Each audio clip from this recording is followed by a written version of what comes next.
Good afternoon. My name is Melissa Dietrich, the Associate Director of Membership, and I'd like to welcome you to the Making of a Longwood Christmas. This event will be recorded and the video will be emailed to all attendees early next week. It is my great pleasure to introduce our presenter, Jim Sutton, Associate Director of Display Design. Since 2007, Jim has been the aesthetic gatekeeper for Longwood, responsible for conceiving, designing, and implementing Longwood's renowned conservatory displays that elevate the art of horticulture. Jim will take you behind the scenes to reveal how Longwood creates its world-renowned Christmas displays, get a glimpse into the inspiration, planning, and creation of this jaw-dropping seasonal display that is the favorite for the young and the young at heart. At the end of the presentation, Jim will answer your questions about A Longwood Christmas. You may submit your question through the Q&A function. Jim, thank you so much for being with us today and sharing the details of A Longwood Christmas 2025. Thank you, Melissa. So I really like this first shot because it shows you bringing in one of the biggest trees we've ever brought inside.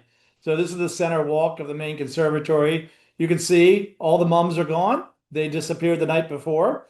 And we're bringing in this massive 22-foot tree. You can also take a look at how big the stand is.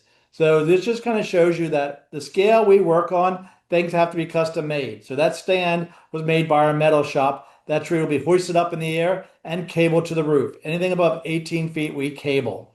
So I'm going to give you some behind the scenes on our theme this year and how we created a gem of a holiday season. Our theme this year is jewels and gems. So I always like to start with pictures like this. They're just inspirational. So for all the different project leaders, we ask them to lean into using faux gems and jewels, but also to use jewel tone colors. And you'll see that picked up throughout the displays in the various rooms and locations throughout the garden. First off, it's always Christmas. So we have a very talented team of volunteers, students, and staff that work on their projects year round. So on rainy days, you can find them making bows or making wreaths.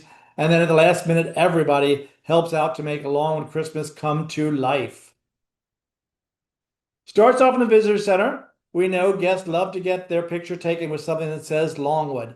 So we have these beautiful arches that say Longwood Gardens, and next to them, you'll see two trees that reflect an emerald theme.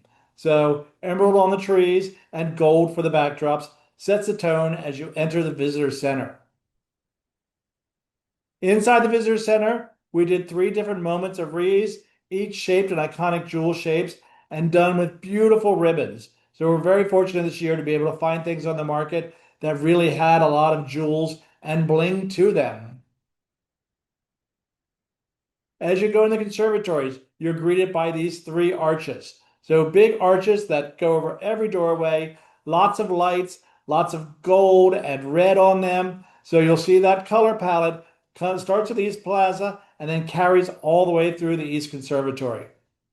North door, we know this is a separate area and a great photo op. So it's more of an icy feel over there. And on the top of your screen, you'll see this really interesting light fixture. Well, we were able to find a bunch of those. So we went around the oculus with them hanging at different heights and then gave you the one tree with birch trees on either side of it. Great photo op right by the green wall. Oval Basin, this is the first area guests come to, and we really wanted to kick off that season of red. So ruby red and gold. We know this time of year, everybody likes to see a lot of red. So we created these arrangements on top of the urns, and the water still runs out underneath them.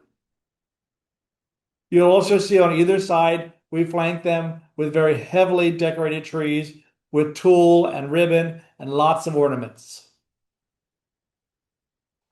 Another star is a tree at the other end. So this is the largest tree we've ever rotated. Before we could only rotate a tree that's 18 feet tall. This tree is a matching one to one of the main conservatories. So it's 22 feet tall, and it is rotating. So to rotate a tree this big requires a larger new tree stand because of the sheer weight of the tree and the volume when it has all the ornaments on it. You'll also notice all the lift equipment. These trees are so big that you cannot use ladders to get to the top of them because it'll put you too far away from the tree. So we have to have boom lifts and all types of lifts. We use things we have on property. We also have to rent some. just to make this display happen in the 4 days we give ourselves to put it in. Some things we've added a little different. You'll see the ballroom slope. We're always using new different stems. There's a willow we tried this year that we really like the effect of. Also in the parterres, those are the two water features behind the main tree in the east. We drained the water out of them this year and added two more cut trees. And we did that because we decided as guests were looking to get their picture taken, they were backing up and some were unfortunately falling in the water. So to avoid that from happening, we got rid of the water feature and instead added more trees and more poinsettias and foliage plants. The ballroom, always a special moment in the ballroom. This year's no different. We have 8 community trees that really add to the display. So there's 4 longwood trees, and then the community reaches out and sends us all these beautiful ornaments. We send them back to them when they're done. But starting last year, I did take one ornament off each tree for our archives. And I think we're going to do that again this year. It's a good way for us to record what the trees look like and all of the care and dedication the different groups put into making their ornaments. And here you can see the longwood trees. They flank the organ, and they're also on the other end of the room. And of course, the organ will play sometimes with someone at the console, sometimes without, but you'll be able to experience the music in the room while you're enjoying the community trees. This was probably the biggest challenge this year. So the fern floor. So we always strive to do something big, innovative, and different in this space. So the concept this year was to do this inverted diamond. So we wanted to have an inverted diamond shape, but we wanted to look like it was floating and hovering above the floor. So the first thing was to decide what colors to do. So we picked this color palette. It may seem muted and soft, but the reason we picked these is because these are the colors that you can see refracted in a diamond when natural light hits a really high quality diamond. So we went with the blue, the gold, a pink, and a white. So the trick was to figure out how to get this to look like a diamond and suspend it in the air above it. And here is one of the few shots we're going to show you a finished product because it was just so spectacular. It almost doesn't look real. But these are 96 panels of fabric hanging. They're all weighted, 28 feet tall, suspended by nearly 300 cables, and surrounded by an ellipse of poinsettias and amaryllis. And it's mirrored on both sides. So it really plays a wonderful effect with the water. So the floor is flooded as usual, but with this big diamond tree in the middle and this ellipse of flowering material around it and the water makes for a stunning composition. It's beautiful both by day and by night. Music room. We know this is always a crowd favorite. So this year we created a gilded gala. So if you stood still long enough, you either got gilded or you got bejeweled. So here are the inspiration pictures for the room. The tree, we wanted to decorate in a different form using sort of jewelry cuffs on certain branches. And then the spaces in between using more gold. And here's the finished product. Absolutely a stunner. Giant bow. I love the way the tails go back to the columns and it draws your eyes up to the beautiful woodwork in the room. And you can see the tree is popping out of a jewelry box. So we did this in some other spaces as well. The jewelry box made in-house by our carpenters, painted by our finishing department. Absolutely a stunner. The tree popping out of this beautiful jewelry box. And when you're in this room, look to the 4 corners. Each corner represents a different jewel tone. You've got rubies in one corner, amethyst in another, sapphires and emeralds. So the room always has lots and lots of detail. Speaking of detail, you can't miss the beautiful table set for 10. And of course, there's a jewel at every place setting. Something else we did, we actually borrowed some real specimens from the Delaware Museum of Nature and Science. So it's great to see some real ones in there, and they were very nice to lend us some beautiful pieces to complement our display. In the PBX, that is the area adjacent to the ballroom, we actually set up a little jewelry store. So it's very nice because people, when they see things on display, always ask if they're available for purchase. So this year, with the theme being jewels and gems, we said, why not highlight some jewelry that is available for purchase that would make nice Christmas gifts? So you'll see things in a little jewelry case that are available in the shop. So this is what it looks like from my world when I first start thinking about Christmas. This is the layout of the plan for all the planning material. and it also captures these four floral trees. So you can see they're in a modified jewelry box as well, and they just complement the space. One is pink, white, red, and yellow. In order to do these, we have a metal aperture that goes up inside of a live tree, holds potted plants, then we run the irrigation system up, then we put lights on it, and finally we put a little bit of ornamentation to finish the look. Center walk. We're back to our big, beautiful tree. So now it's up in the air and being decorated. The thing I love about Christmas, especially this year, really happened a lot, was that if the project leaders couldn't find what they wanted, they made it. So we wanted to have geodes on this tree. So our project leader discovered how to make them out of acrylic and resin and made these beautiful geodes. You can also see the concept down here of these prismatic echeverias. And what that is we wanted the form of a prism, but we wanted to be covered with horticulture. So we made 6 of them for each side, flanking the big tree in the middle. They turned out incredibly well. So it's a metal frame with a wood lining inside of it, and then a coating of moss, and then the echeveria pinned to it.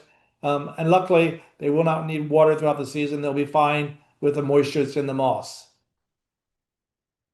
And there's a finished shot of it. So absolutely a stunner. Big, beautiful tree. I love having the tree in the center walk because that way guests can take their photograph from both sides, and it also works better for traffic flow. Now you'll notice the center walk is all white and blue. So a little different. You did a different color here because we did so much red and gold in the East Conservatory, and there's lots of other red in other areas. So just wanted this one to be different to tie into the tree and to tie into the big floral diamond on the fern floor.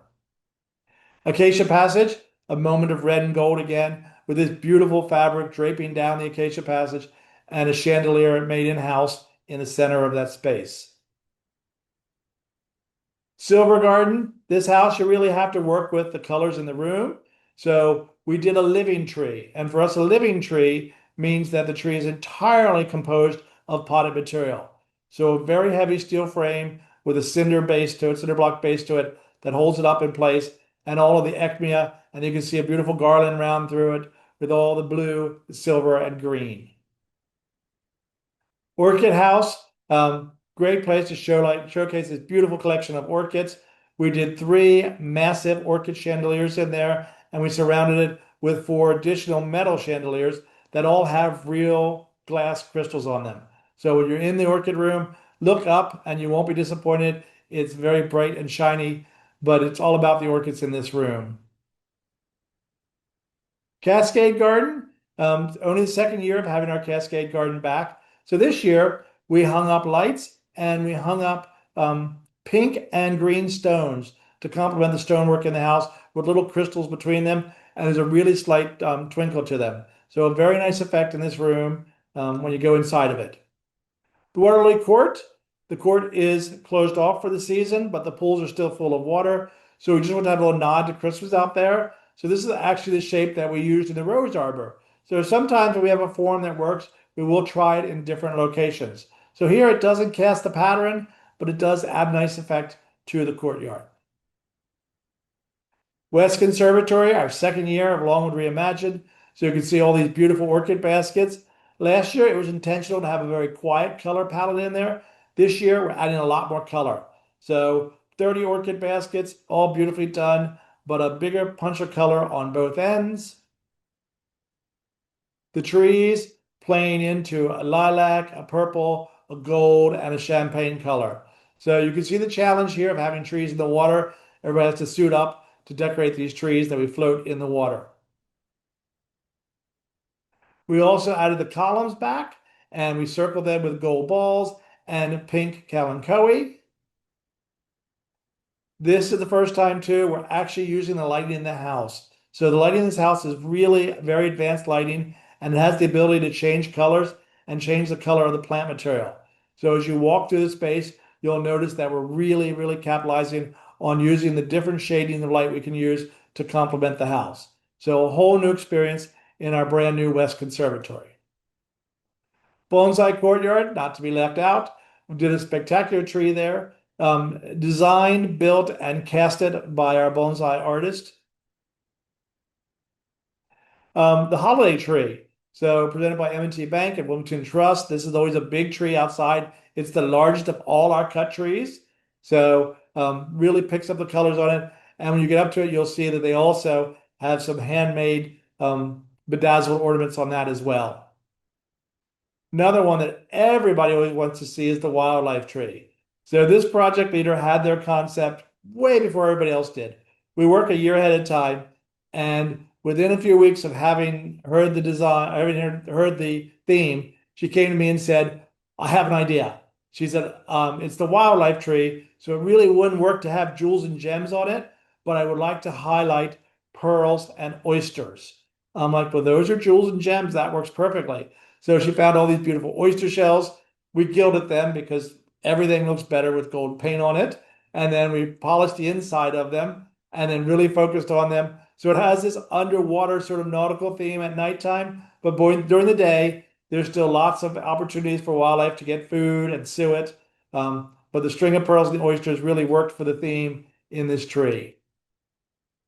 Lookout loft, we decorate all the tree houses for the season. So they had really fun with this one, leading into the amethyst and amber colors in the room.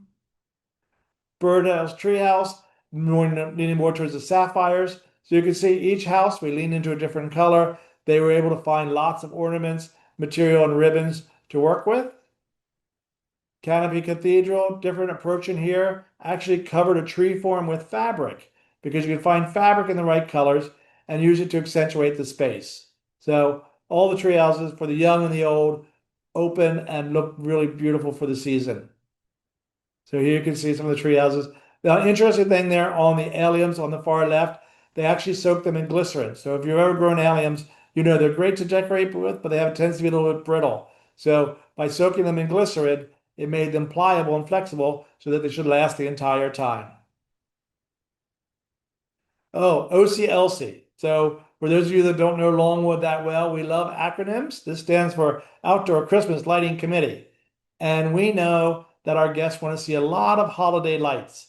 So we like to have the experience be half outside, half inside. We know everyone's going to end up in the conservatories, but we want to make sure there's lots of things to see and do in the outside. So it starts off in the rose arbor. So that's where you'll see that American pillar rose that blooms in the month of June. So we cover each arch and then we put pots of dogwood stems in there, but the dogwoods look a little more intense when you light them up with a red light. Coming down the flower garden drive, we want it to look like a ribbon. So we've expanded it every year. And this, I think, is the maximum it can go to, but it goes from one end to the other with this red and green, and it truly looks like you're walking under a really large illuminated ribbon all the way down the flower garden drive. Small lake.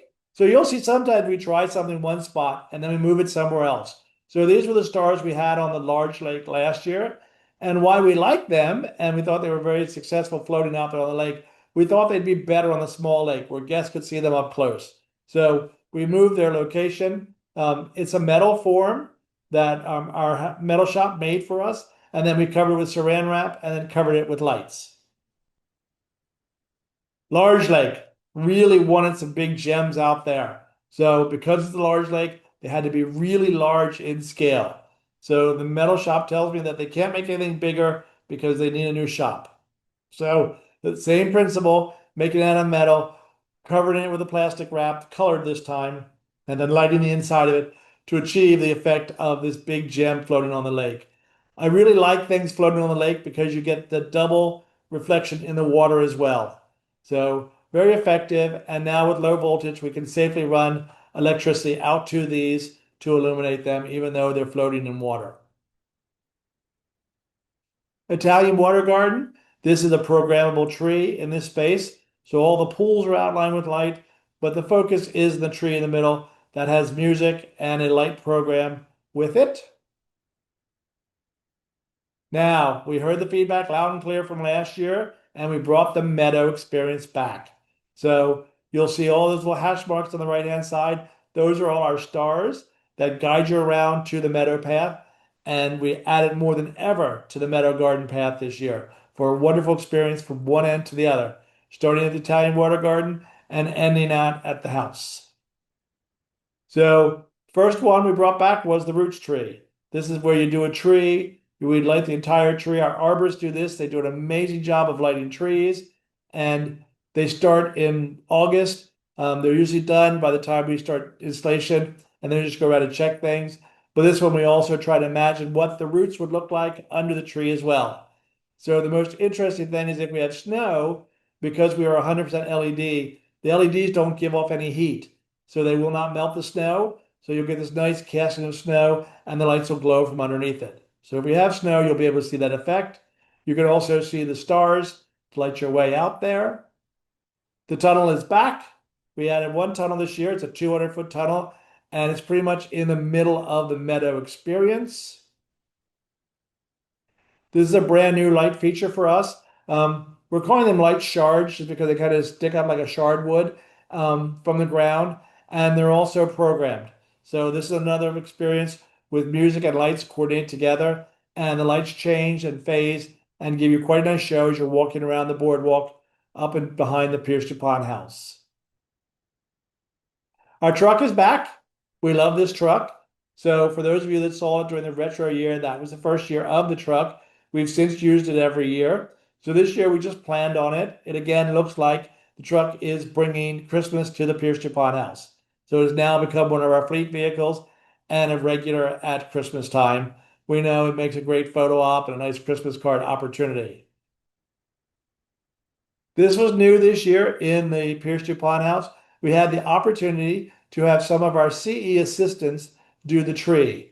So they took great pride in harvesting flowers, drying them, creating floral expressions for this tree, and decorating this tree. So a new relationship with the horticulture department and the continuing education department, and utilizing their talent to do this tree. So they did an outstanding job on the tree and are very proud of their work, and they should be.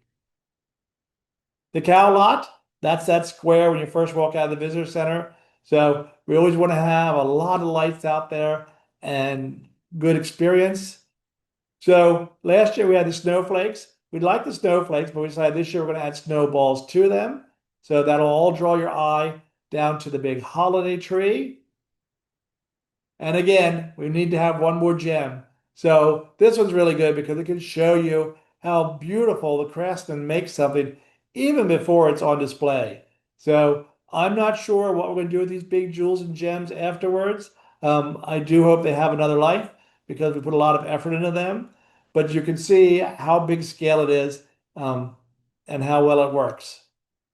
That is outside of the East Conservatory. So it lays on its side on the landform. So you have to see that one in person. The main fountain garden is, of course, open and programmed and running. It's a full show. A lot of guests will actually think it is the fountains running. It's not.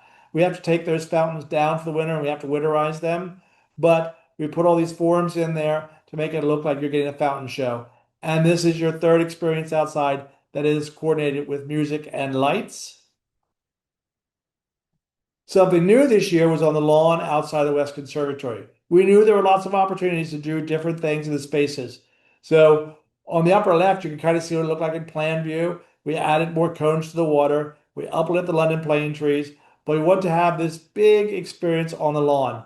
So this is nearly 3,000 of these sort of lit up balls that are programmable and run through a whole series of things. The nice thing is you can see them from inside the West Conservatory and outside. And here they are. So meticulously spaced. This was sponsored by S4. S4 is the lighting company that we use out of Atlanta, Georgia, and they are great to work with, and they really help us solve all kinds of problems. They also do the programming for us in the Italian water garden tree and in the main fountain garden as well. So all of that programming and coordination of the lights, and they are our sole source of lights, unless it's something special that they don't have. But generally, we're getting most of our lights from them. And we are 100% LED, as I mentioned earlier. So what that means is we get 5 years out of our lights. So when lights come on the property, we put a date on the end of the cord and we separate them by color and year. And that way we know when their time is expired. After they hit 5 years, the cords will start failing on us.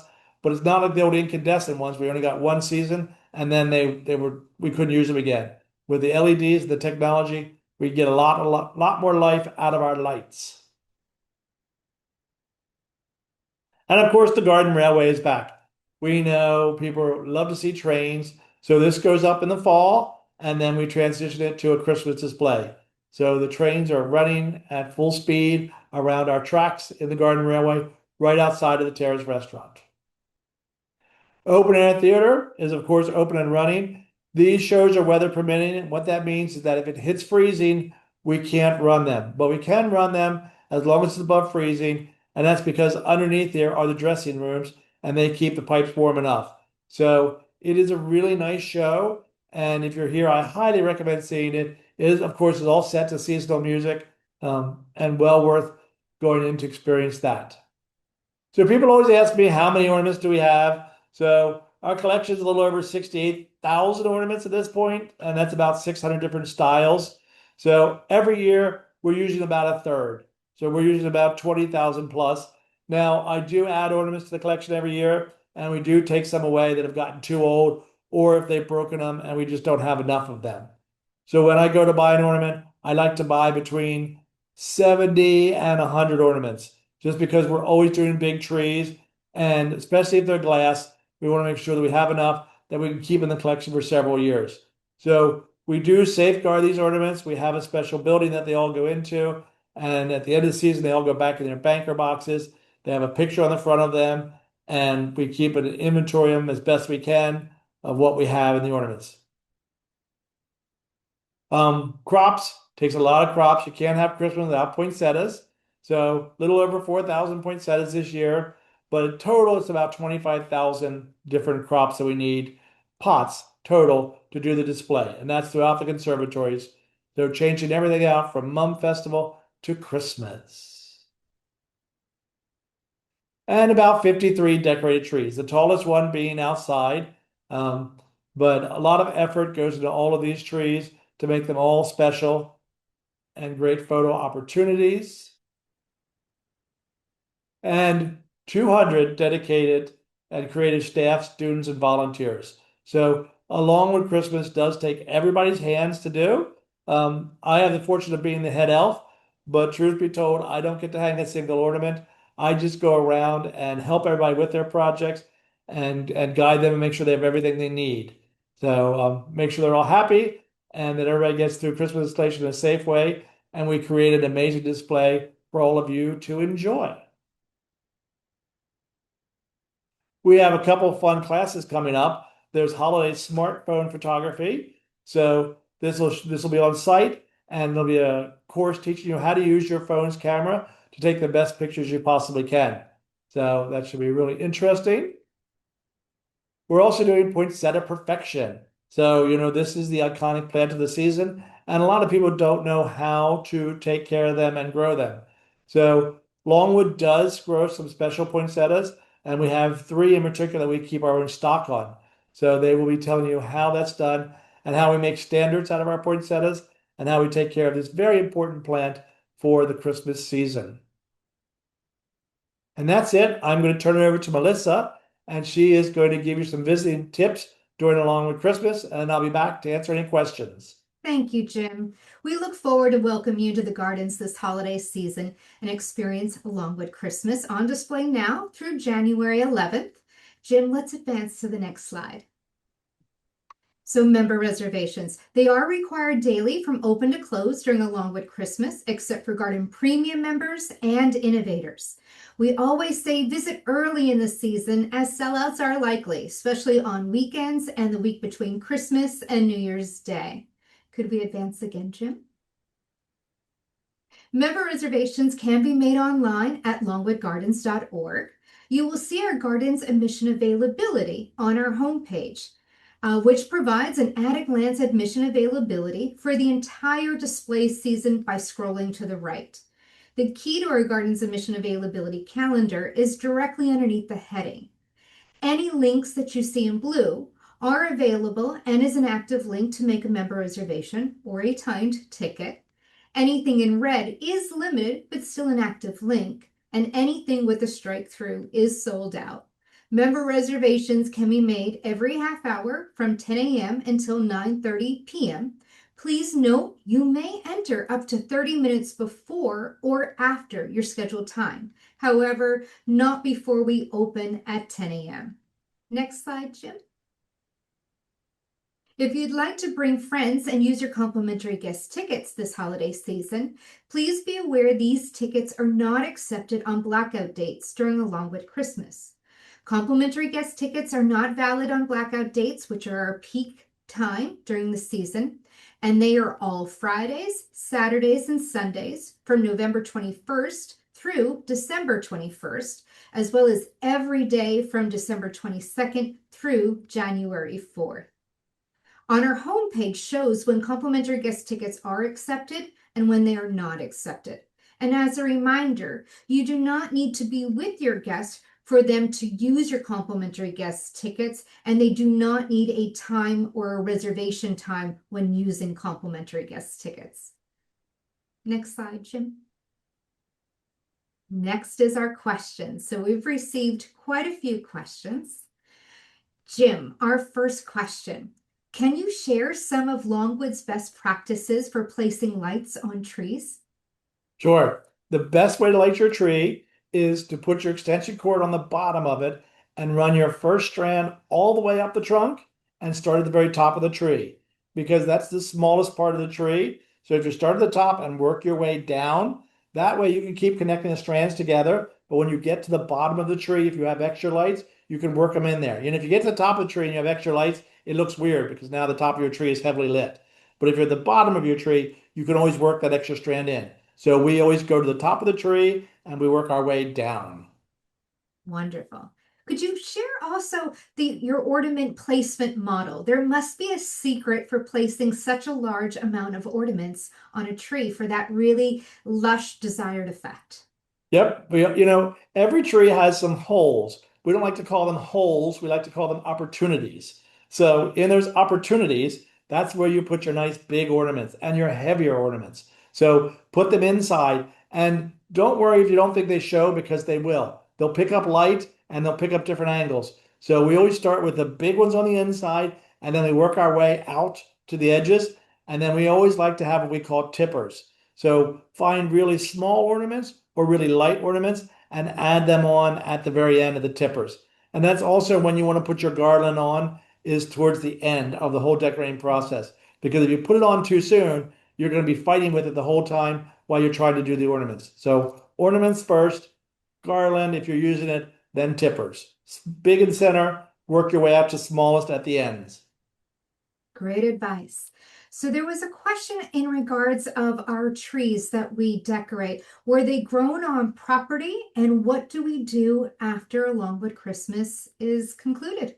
Okay, great question. It's the only thing we can't tell you, and that's where we get our trees from. What I can tell you is they're all Pennsylvania grown. We do not grow them on the property. We harvest them. So they are harvested from commercial tree operations, but we don't share the locations because we have to mark some of these trees years ahead of time, and we want to ensure that we have big trees that lots of people can enjoy. So we don't share the location of the trees, but they are Pennsylvania grown. We do harvest them fresh, bring them here, light them, and anything up to 12 foot or so we'll bring in lit. Anything bigger, like 18 to 22 foot, the bigger ones, we have to light them on site. But then when we're done, reverse process, we take everything off the trees. We do take the trees off site and we chip them up. So we use them as part of our compost process. So the trees do get chipped up and kept on property and reused in a different form. Wonderful. We have another question. So you mentioned a little bit about when lights are no longer, we feel, is reliable to use another year, or even some of our ornaments, maybe the stock amount is too little to really continue with. Is there anything that you do with passing those items on or recycle? Could you share a little bit more about that? Sure. If they are recyclable, of course, we will put them into the recycling stream. But if it's something electrical and it's past its prime, we certainly would not pass that on. That would be discarded. But we also, in some of our projects, if we have an ornament that's too small to do with one of our bigger trees, we may repurpose that ornament. So you may see an ornament that all of a sudden we've changed the color on it, or we've used it as a base and added more things to it. So sometimes we will repurpose our ornaments. Just because they're too small to be in their original form doesn't mean they still don't have a purpose. And then occasionally we do get solicited for donations, and we are more than willing to try to accommodate those donations with appropriate material if we have it available. So if it's no longer of use to Longwood, we certainly want it to get used to its maximum life. So we will try to find all those avenues to use those things. And the same thing with big props. Occasionally other gardens will approach us. And like with these big jewels and gems, many gardens will come and see our display or they'll see it online. And then they'll say, hey, if you're not going to use that big diamond for them, could we have it or use it? And if we don't have plans on using it and they can come pick it up, we've certainly done that in the past, letting some of our peer organizations use them as well. Wonderful. So you mentioned that you usually purchase a small amount of ornaments each year. And by any chance, was there anything that really wowed you this year in your new ornament collection? Well, we did find one that I liked a lot. Um, there was a company that unfortunately went out of business, but before they went out of business, I was able to purchase these very long ornaments. So they were about as long as my fingers are. So too big for the homeowner, but they were clear glass and they had this gold on top of them, and they were three different shapes twisted down there, and they were quite effective. So they went to the Pierce DuPont house to be used on the floral tree. So I did find that one. And then there were a lot of nice jeweled ornaments that we were able to add to the collection. So what happens when you have these different themes over the years, you sort of focus on that, and then that sort of rounds out the collection. So we have ornaments from different years that we can use bits and pieces of moving forward because we try not to repeat a theme. And in terms of the theme, I do know the theme for the next 2 years. Can't tell you, but I plan one full year ahead, but the themes we know 2 full years ahead. And this display, we will gather all the project leaders and we'll walk through and look at everything. We won't be critiquing it. We'll be thinking about what can we do next year, knowing that we know the theme. But I've sworn them all to secrecy. Wonderful. We've received a question. You mentioned about the center walkway rotating tree. How does that tree rotate without tangling all the cords? Could you share a little bit about that? Sure. It's not the center walk tree that rotates, it's the tree in the East Conservatory that rotates. So it is our biggest tree that rotates. So I don't even understand all the mechanics of it.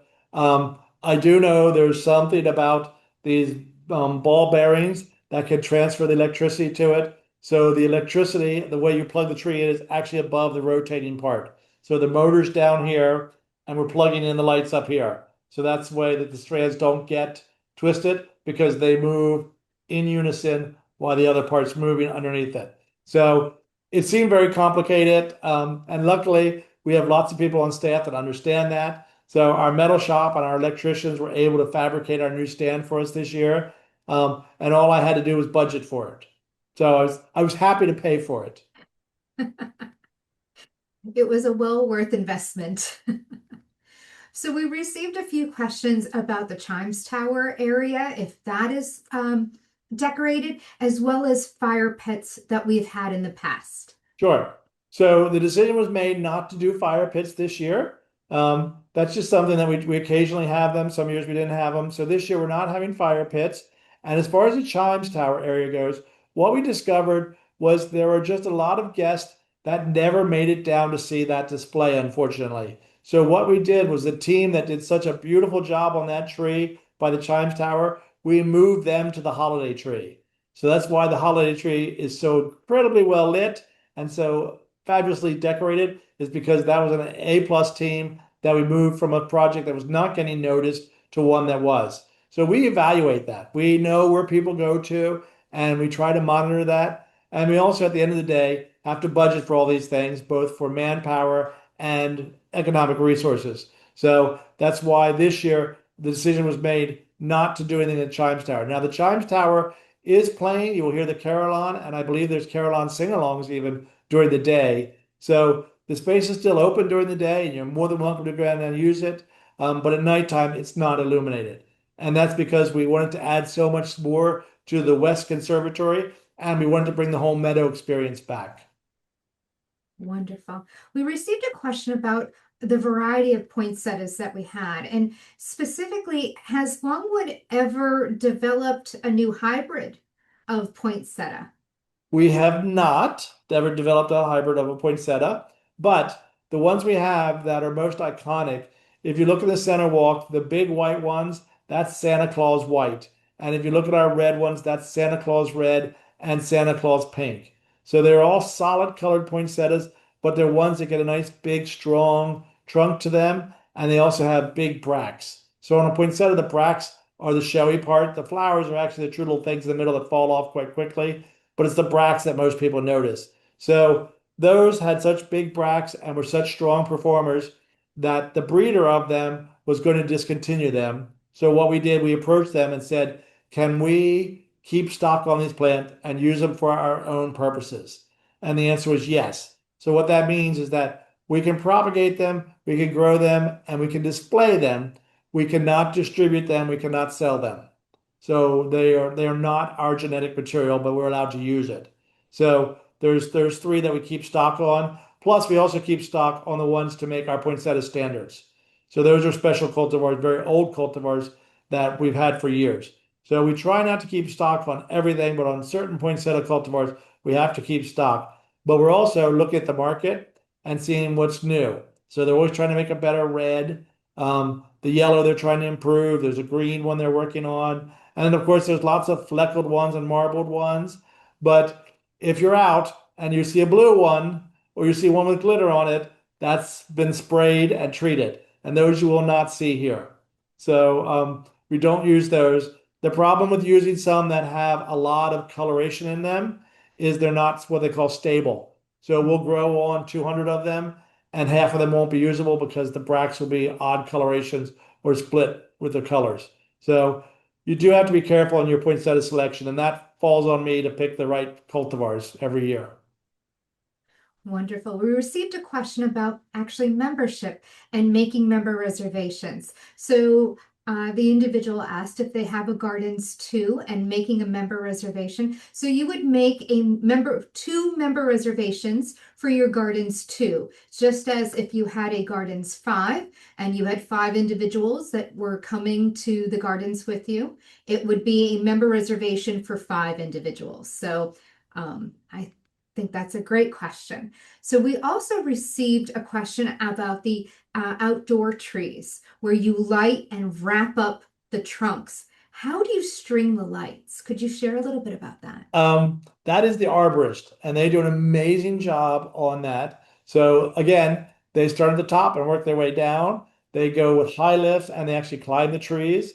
And we also have little rope indicators on the branches that we want done. And we know that by looking at the tree, we want to highlight the form of it. And they wrap them very tightly. And they also use jute twine to hold those strands in place. So the only thing that really is problematic if we get high winds or an overly aggressive squirrel will occasionally do some damage. But we do walk the lights every morning to check them, check for outages, and check for any potential damage. But all the beautiful wrapping of the outdoor trees, the big trees, that falls to our arborist team, a very talented group of individuals. Wonderful. So we also received a question about this presentation specifically. So all attendees, as well as anybody who registered for this webinar, will be receiving the recording early next week. So then you can watch it again or share it with loved ones. But thank you so much for asking about that. You mentioned about the M&T sponsored tree. Now, was their team the designers and decorators of that tree, or was it Longwood staff who designed and decorated that tree? It was just a monetary contribution. So all trees at Longwood are decorated by Longwood staff. Even the community trees, the organizations make the ornaments and send them to us, and we decorate the trees. So pretty much well, I can tell you, every tree at Longwood this Christmas was decorated by Longwood staff. Wonderful. We received a sweet question about the coins that people may toss into our water displays in the conservatory. Could you share a little bit about what happens to those coins, Jim? Yes, to my knowledge, they are collected and go to the activities committee. I'm not sure how they disperse it from there, but we do collect them from the displays and use them. That is correct. Um, I have another question about, by any chance, do you decorate your own house for Christmas? Oh, done and done. So now I have to use artificial trees because I put them up early, and I also collect a very specific type of German ornament. So I have two trees in the first floor with a pencil tree and one tree upstairs in the bedroom, and they're all up and decorated, as well as the Santa Claus collections out on display, and every room in the house is touched by Christmas. Fantastic. You shared the technique about using glycerin for drying some fresh flowers to have them pliable. Could you share a little bit more about that? How long it takes? Any other tips? Sure. I didn't do it personally, but when I asked about it, they told me that on that particular seed pod, they cut them before they were completely dry. So there was still a little bit of life left in them. And then they put them in a bucket with glycerin, and the flower actually took it up in the stem. So that is the way that they were done to try to. It is amazing. They're much more pliable than they would be normally, and we're just not sure how long that will last. But there are several different ways to dry things out. You can put them in silica and dry them, but that leads to a much more brittle kind of dryness. If you can do them in glycerin, that makes for much softer drying. And of course, there are really good places to buy preserved dried material. You just have to be careful in some of the bigger ones like magnolia leaves and things like that. If they get any kind of moisture, they will ooze a little bit of green dye out of them. So just be careful with some dried material, especially if it's bigger leaves. But you can find some really good um, dried material out there that is actually natural, that's been preserved with glycerin. And you might have to look online. There are probably some other techniques to do it that I'm unaware of. We had a question about the Pump House Plaza uh, and inside. By any chance, is it decorated this year? Sure, there's a tree inside the Pump House Plaza, and there's wreaths on the outside of it, and there's also a restaurant in there. So we know it's a space that people that wander down there want to go in and see. There's wonderful interpretation about the original pumps in there. So of course we always put a nice tree in there, and this year it's done in red and gold. Wonderful. You mentioned there was three places outside that have music playing with the light display. So specifically the West Boardwalk. By any chance, was that music created for Longwood or did we source it? Do you have any information about that?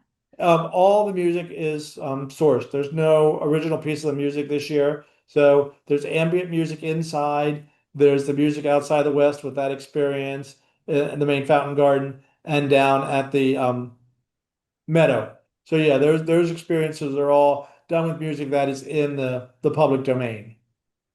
Wonderful. So we received a question, have we ever allowed people to come in and watch the decorating of a Longwood Christmas while it's happening?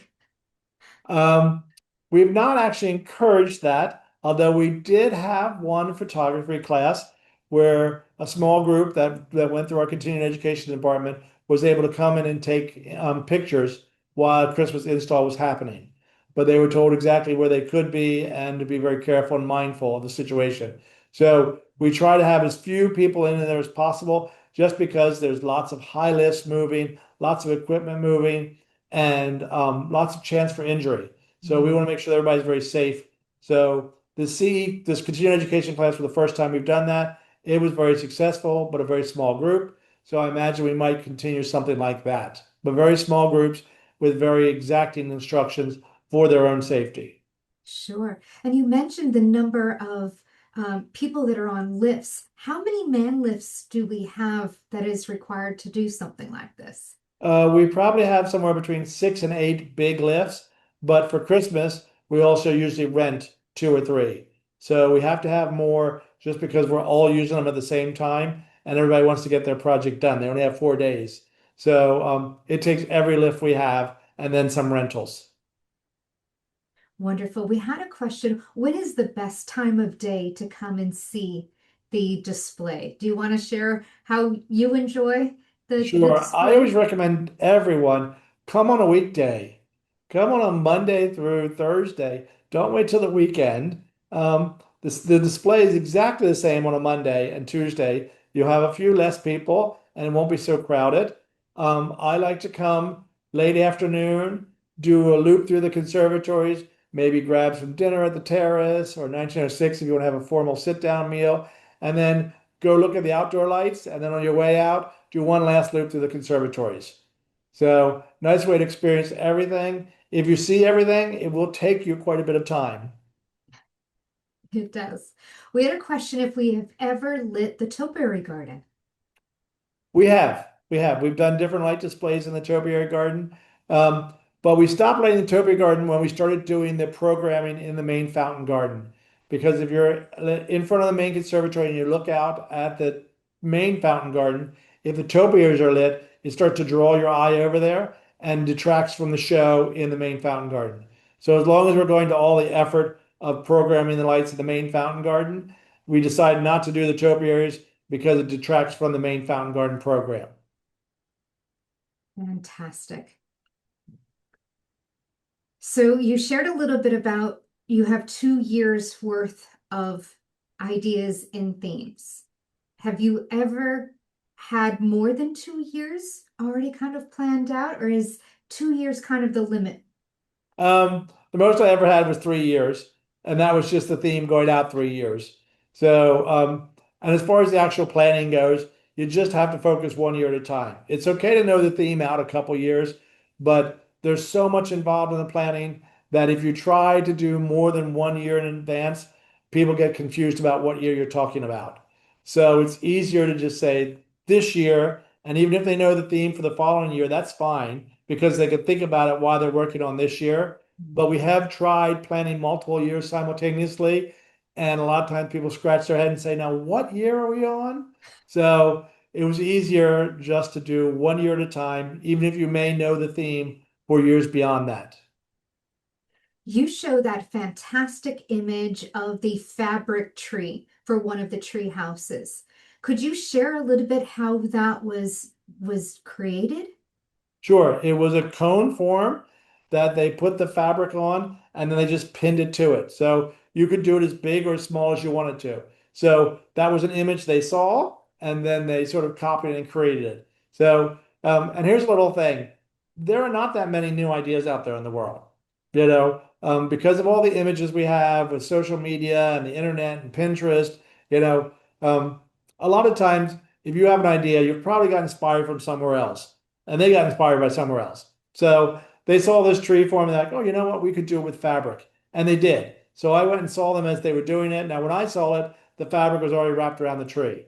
So it was a cone shape. Inside of it was they probably put chicken wire around the metal cone so it held its body. And then that way it gives you something, if you want to poke through the fabric, there's something in there to wire it to. So I would suggest a metal frame covered with chicken wire, then covered with fabric, and then we embellish the fabric from there, poking through the fabric.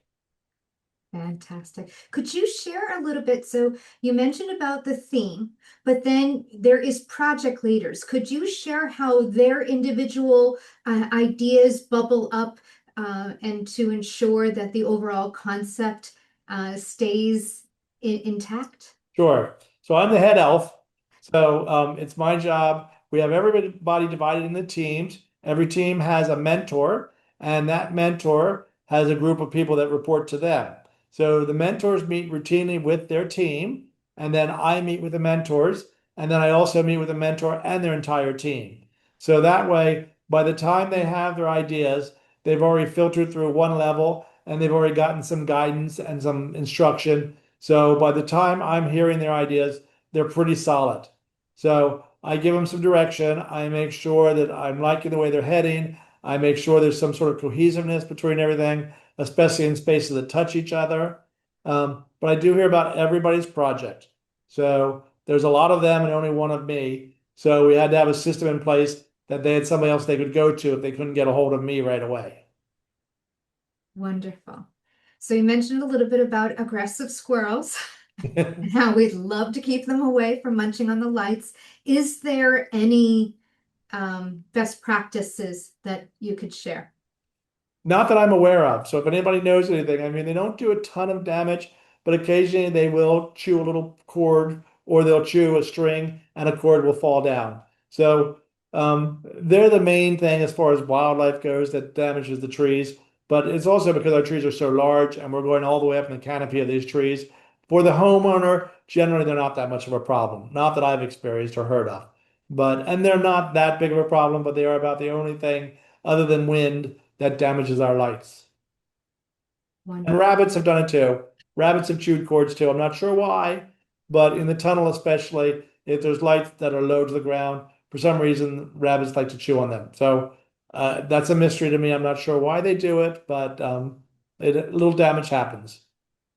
Wonderful. So we have a question about finding out how talented our volunteers and staff members are. So somebody mentioned macrame. Other individuals mentioned creating the wildlife and the floral decorations.